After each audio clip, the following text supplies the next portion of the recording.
Semoga Allah memberikan anugerah ridhonya kepada panjenengan semua dengan diberikan kebaikan segalanya, diberikan kesehatan, ketenangan, kedamaian, keberkahan, keselamatan, kesejahteraan, bahkan keturunan yang sholih, sholihah, dzurriyyah yang thayyibah, keluarga panjenengan menjadi keluarga yang sakinah, mawaddah, dan penuh dengan rasa rahmah, hidup yang istiqomah dalam rangka ibadah, baik rububiyah ataupun insaniyah, dan meninggal nanti dalam kondisi husnul khotimah yang akhirnya dipanggil indah oleh Allah yang maha pemberi rahmah.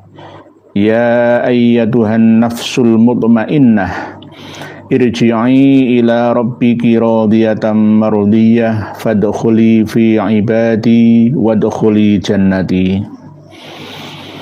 Pada kesempatan yang penuh dengan kedamaian ini, kita akan membuka kembali kitab sakti, kitab yang penuh dengan misteri, kitab yang penuh dengan halusinasi, tetapi dijadikan referensi tidak hanya internal Ba'alawi, tetapi juga ulama-ulama di luar atau eksternal Ba'alawi. Kitab apa itu? Yakni kitab ini. Kitab Al-Jauharus Syaffaf fi Manaqibis Sadatil Asyraf. Sudah sering kami sampaikan pada tema-tema yang lalu di Karma 212 bahwa kitab ini berkali-kali ditulis, tapi belum satu kali pun dicetak resmi, diterbitkan, diedarkan. Apakah karena kemungkinan ketakutan diketahui oleh ulama eksternal lain Ba'alawi atau bagaimana? Wallahu a'lam. Tetapi sampai sekarang kitab ini masih berbentuk naskah asli atau manuskrip, tulisan tangan. Belum pernah dicetak dalam bentuk ketikan tulisan via komputer atau via tablet cetakan. Ini menandakan bahwa ada yang ditutup-tutupi, ada kekurang jujuran ya, dalam informasi tentang Al-Jauharus Syaffaf ini. Sekelas Buya Hamka itu pernah menyampaikan bahwa nasab dzurriyyah Rasulullah Shallallahu Alaihi Wasallam itu masih ada. Di antaranya adalah ya Bani Alawi, berdasarkan ya kitab ini. Beliau Buya Hamka mungkin belum pernah membuka dan membaca, menganalisa isi dalam kitab Al-Jauharus Syaffaf ini. Hanya disebutkan namanya saja. Jadi sekilas kelihatan benar karena ada nama kitabnya. Tetapi jika diteliti dengan benar-benar jeli, maka kitab ini tidak masuk nominasi, tidak memiliki standar ilmi. Oleh sebab itu, sekelas masyayikh yang sudah hakul yakin mempelajari kitab ini, maka akan timbul rasa malu untuk menyampaikannya kepada umat dan masyarakat, karena isinya banyak yang jauh dari standar syariat. Toh itu pun dibela mati-matian oleh dzurriyyah Bani Alawi bahwa ini kan kitabnya para wali, nggak mungkin orang umum bisa memahami. Alasannya seperti itu. Padahal tidak.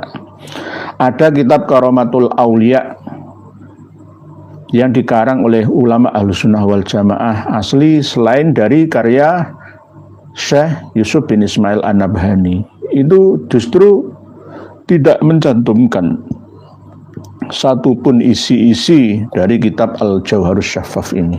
Karena apa? Karomah itu harus berstandarkan syariah. Jika karomah itu tidak berstandarkan syariah, maka jadinya khurafah.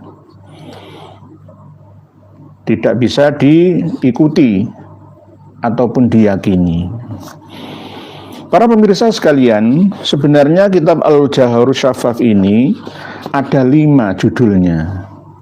Tapi ada 3 saja yang berisi silsilah nasab-nasab dan sejarah. Lainnya itu beda. Ada kitab Al-Jauharus Syaffaf yang dikarang oleh Abdullah bin Al-Hadi Az-Zaidi Al-Yamani. Tapi bukan Al-Jauharus Syaffaf ini, tapi Al-Jauharus Syaffaf Al-Multaqid Al-Mughasat Al-Kasyaf. Kasyafnya ini ada Al-Kasyafnya. Terus berikutnya ada Al-Jauharus Syaffaf fi Fadhailil Ashraf karya Ali bin Abdullah As-Samhudi. Ini abad ke-10 Hijriah awal. Terus ada lagi Al-Jauharus Syaffaf fil Mantiq karya dari Ahmad bin Muhammad Al-Khalidi Al-Yamani. Banyak yang dari Yaman yang ngarang ini. Terus berikutnya dari karya Arif Ahmad Abdul Ghani. Arif Abdul Ghani yang menyalin kitab yang sering kita sampaikan, yakni kitab karya Said Murtadha Az-Zabidi, ya, kitab Ar-Raudhul Jali fi Nasabi Bani Alawi, bukan fi Ansabi Ali Ba'alawi, yakni Al-Jauharus Syaffaf fi Ansab As-Sadat Al-Ashraf, jilid 1-2, diterbitkan oleh Darqinan Kota Damaskus atau Syria atau Suriah. Dan yang kelima ya kitab ini yang ditulis oleh Abdurrahman bin Muhammad Al-Khatib. Ini banyak berisi cerita-cerita ilusi, halusinasi. Tapi ada juga yang sesuai dengan standar syar'i. Tapi mayoritas tidak. Ada ratusan hikayat-hikayat yang tercantum dalam kitab Al-Jauharus Syaffaf ini. Di antaranya ada 100-an yang khusus menceritakan tentang keluarga Abdurrahman As-Saqqaf atau As-Saqqaf.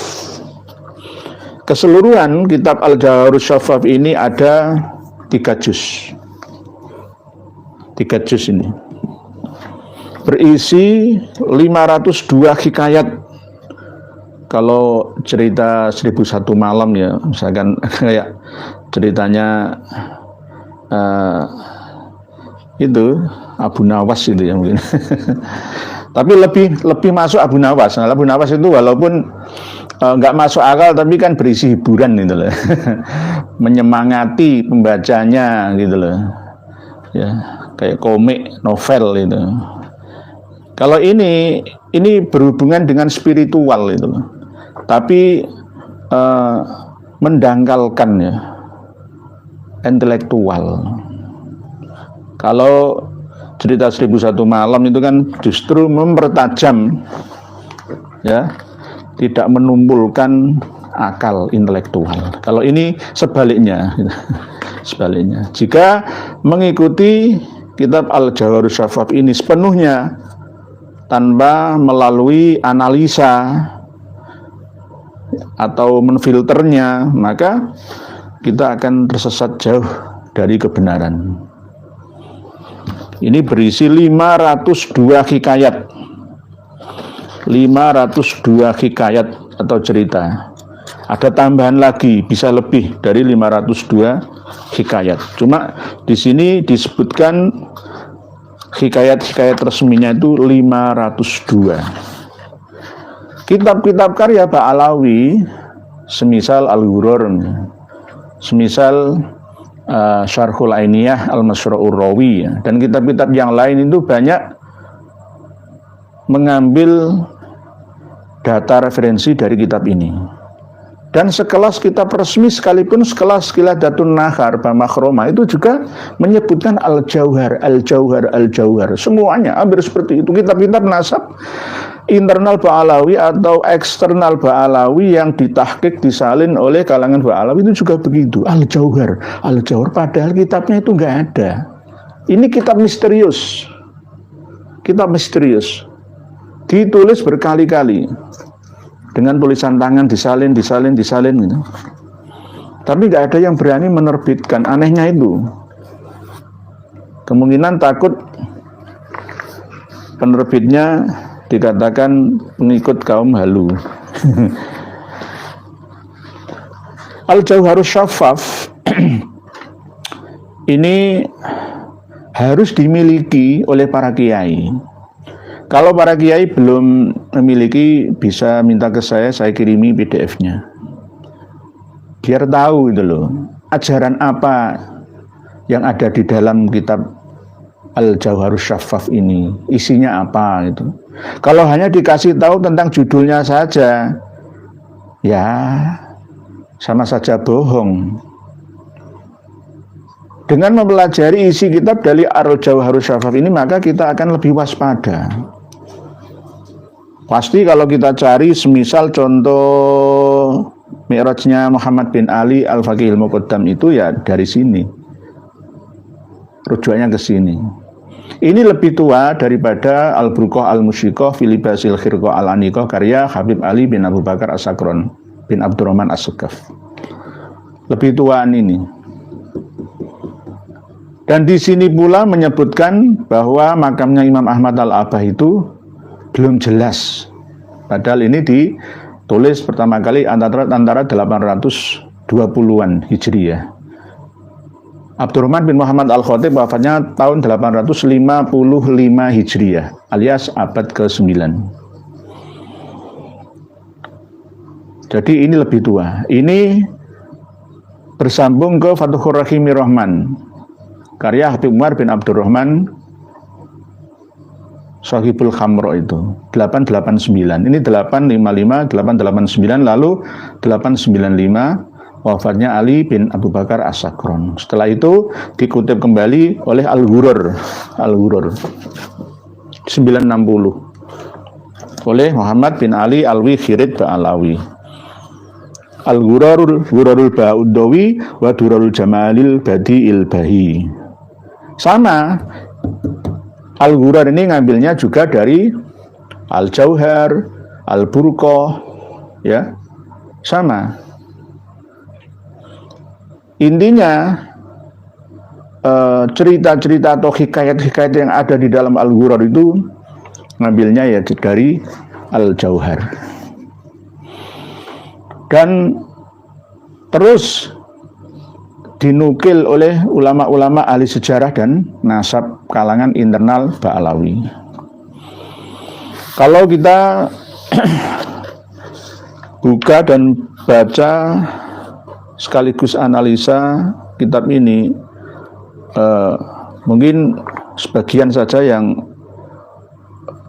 boleh panjenengan ketahui isinya, karena tulisannya ruwet kayak mie ayam, kayak mihun, karena tulisan tangan dan kurang jelas waktu print out-nya saya ini. Sebagian saja, kalau saya baca semua 502 hikayat ya nggak cukup 2 hari 2 malam. Ini pun membahas tentang hikayat yang diklaim sebagai karomat, padahal banyak khurafat. Di antaranya adalah bertemunya Imam Muhammad bin Ali Al-Faqihil Muqaddam dengan Nabi Balya ibnu Mulkan, ya, dengan Nabi Khidir atau Khodir itu. Begitu juga dengan Nabi Hud alaihissalam. Bahkan Imam Muhammad bin Ali Al-Faqihil Muqaddam ini sering ketemu dengan Nabi Hud, bukan dengan cara mimpi, tapi yaqodoh, dengan kondisi jaga. Sama seperti persahabatan antar keduanya. Jika Muhammad bin Ali yang terkenal dengan Al-Faqihul Muqaddam ini 1 tahun saja tidak menziarahi makam Nabi Hud yang sekarang di Syi'ib Hud, sebelah timurnya kota Tarim 80 km kurang lebih itu, maka gantian Nabi Hud yang berziarah ke rumahnya Imam Al-Faqihul Muqaddam. Dengan cara bertemunya itu ya langsung jaga seperti saya dan jenengan ini, langsung, bukan melalui mimpi, tapi yaqodotan. Wah, itu kan karomahnya wali, iya, tetapi tidak seperti itulah, itu tidak seperti itu. Itu sangat berlebihan. Dan di sini juga dicatat gelarnya Al-Faqihul Muqaddam itu gak karu-karuan banyaknya. Al-Hikayah Ats-Tsaniyah wal Khamsuna, hikayat yang ke-52. Amba'dits thiqat qala ra'aitu fil manami ka'annal khalqa qad istama'u yuriduna ziyarata qabri Nabi Hud alaihi salam wa huwa wukufun yantadiruna qudum Syekh Al-Faqih Muhammad bin Ali Al-Faqihul Muqaddam. Jadi banyak cerita-cerita yang tidak ilmiah. Walaupun mukjizah itu kelihatan tidak ilmiah, tapi bisa diilmiahkan. Tapi kalau khurafah itu nggak bisa diilmiahkan, karena khurafah itu atas kemauan dari pelakunya. Kalau mukjizah itu bukan kemauan dari pelakunya. Bedanya itu di situ. Dan tujuannya apa? Sedikit-sedikit karomah tujuannya apa? Karomah itu untuk kemanfaatan secara ammah, orang banyak, minimal di sekitarnya, dalam rangka kemuliaan, ya, seorang waliullah itu diberi bekal oleh Allah, ya, untuk menguatkan dakwahnya. Itu namanya karomah. Karomah itu juga berversi dan bervariasi tergantung situasi dan kondisi. Karomah zaman ini tidak sama seperti zaman dulu. Beda. Tidak bisa disamaratakan, itu nggak bisa. Tergantung abadnya, zamannya. Jadi ini kalau saya baca semua nanti nggak rambung-rambung deh. Nggak apa-apa. Ini gelarnya Muhammad bin Ali Al-Faqihul Muqaddam.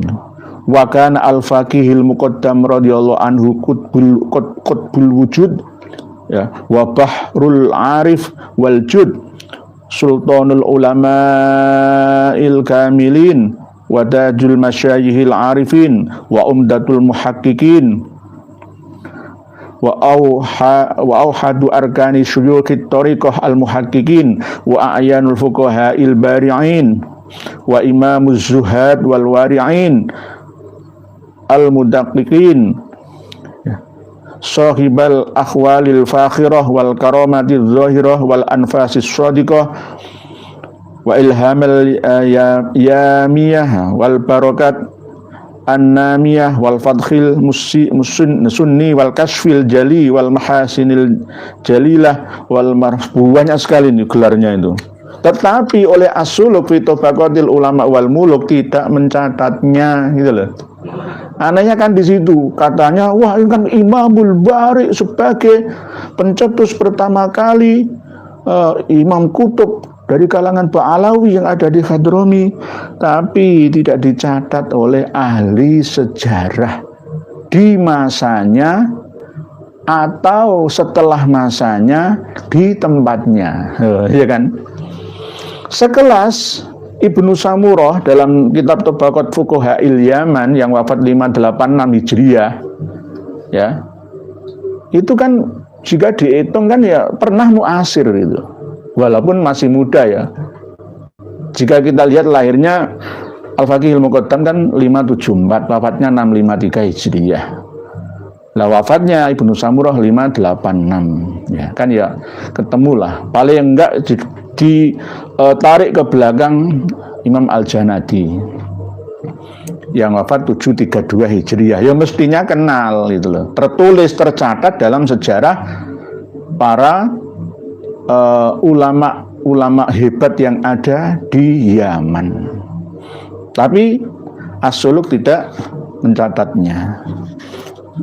Nah, inilah yang dinamakan klaim sepihak, klaim internal mereka tidak sesuai dengan kenyataan yang ada. Jadi gelarnya Al-Faqihul Muqaddam itu tidak sedikit, banyak dan panjang.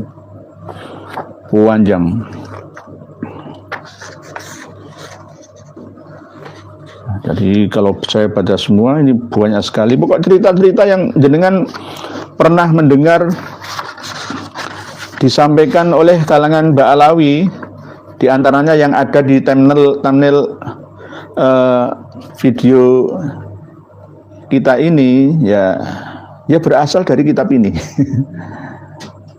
Itu fotonya Habib Ali Jindan, sang maestro yang bermasalah dengan Zaidah Salim itu. Itu kalau bercerita tentang khurafat-khurafat yang ambilnya ya dari sini, atau Masra'ir Rawi, atau Al-Ghurar, atau Syarhul Ainiyah. Kadang-kadang mengambil cerita dari kitab Karamatul Aulia karya Syekh Yusuf bin Ismail An-Nabhani. Yes, di situ, mesti bulat muternya itu di situ. Oleh sebab itu wajib kalau menurut saya kiai-kiai kita itu memiliki kitab ini. Saya kasih, insya Allah, saya kasih. Mempelajari ilmunya maling itu wajib supaya tidak kemalingan. Mempelajari ilmunya nyopet itu boleh supaya tidak kecopetan. Mempelajari ilmunya penipu itu boleh supaya tidak kena kasus penipuan. Kita akan senantiasa meningkatkan, menghidupkan, mengonkan kewaspadaan. Banyak sekali, termasuk naik ke langit, ya. Bahkan Al-Aidrus sendiri itu kan marga-marga baru ya. Paling elit, kasta tertinggi kalangan Ba'alawi itu adalah As-Sakaf atau As-Segaf. Abdurrahman As-Segaf. Itu elit ya, Ba'alawi kasta tertinggi, As-Sakaf. Bahkan mereka dari kalangan As-Sakaf itu sering ngundat-ngundat. Seandainya tanpa ada kakek buyut saya, maka tidak ada Ba'alawi, karena yang melindungi, yang ngayomi itu dari As-Sakaf, itu As-Sakafu, atap yang melindungi seluruh anak cucunya Alwi bin Ubaidillah, katanya seperti itu. Baru setelah As-Sakaf itu ada ya Al-Aidrus, Al-Atos, ya Syihab, ya Al-Haddad, dan lain sebagainya. Lah Al-Aidrus itu sendiri juga mengklaim katanya bermakna Syamsus Syumus katanya. Syamsus Syumus. Padahal yang asli memiliki gelar Syamsus Syumus itu seorang ulama sufi Abu